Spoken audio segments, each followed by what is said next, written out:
شمائلہ نے کبھی computer engineer بننے کا خواب دیکھا تھا، لیکن اس کے بجائے 16 برس کی یہ روشن آنکھوں والی پاکستانی لڑکی کو دھوکے سے متحدہ عرب امارات میں جسم فروشی کے دھندے میں دھکیل دیا گیا اور اس کے جنسی زیادتی، تشدد اور ظلم و ستم پر مبنی 4 برس اس دھندے میں گزرے۔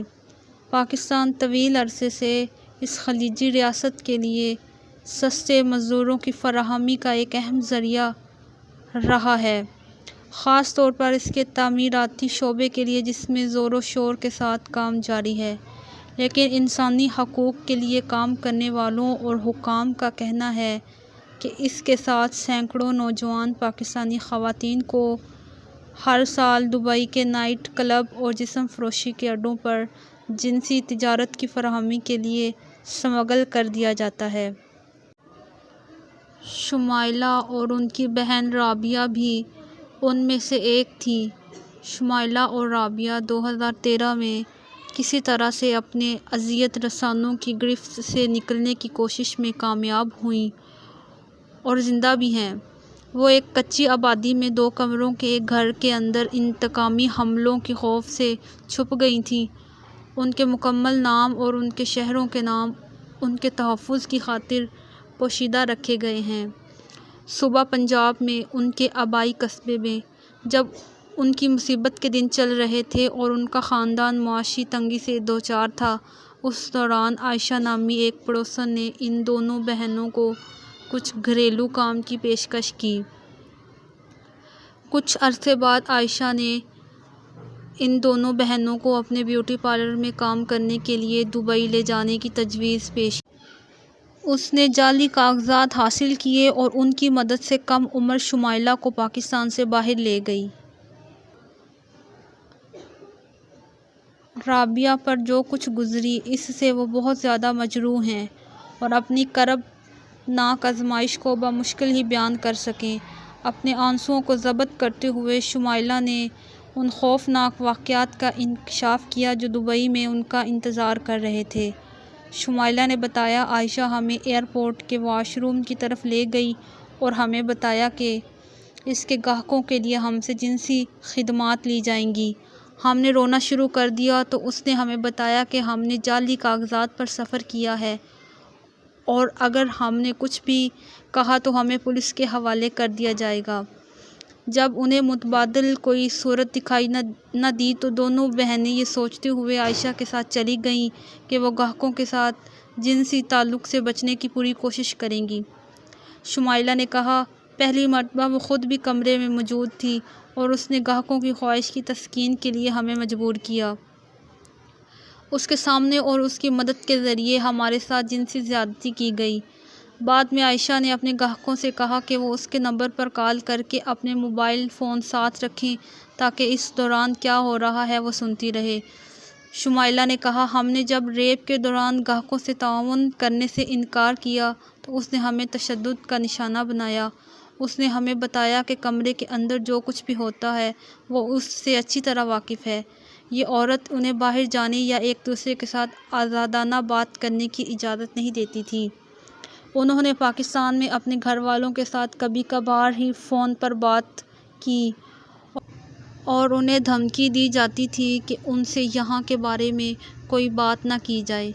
شمائلہ نے کہا، وہ ہم میں سے ایک کو پکڑ لیتی تھی اور دوسری بہن سے کہتی تھی کہ اپنے والدین سے بات کرو، ساتھ ہی دھمکی دیتی تھی کہ اگر جسم فروشی کے اس اڈے کے بارے میں کوئی انکشاف کیا تو وہ ہمیں قتل کر دے گی۔ وقتاً فوقتاً عائشہ ان خواتین کو پاکستان واپس لے جاتی تھی تاکہ ان کے ویزے کی تجدید کروا سکے۔ انہیں دھمکی دی جاتی تھی کہ وہ خاموش رہیں، اگر انہوں نے اس بات کا انکشاف کیا کہ ان کے ساتھ دھوکہ دیا گیا تھا تو وہ ان کے پورے خاندان کو قتل کروا دے گی۔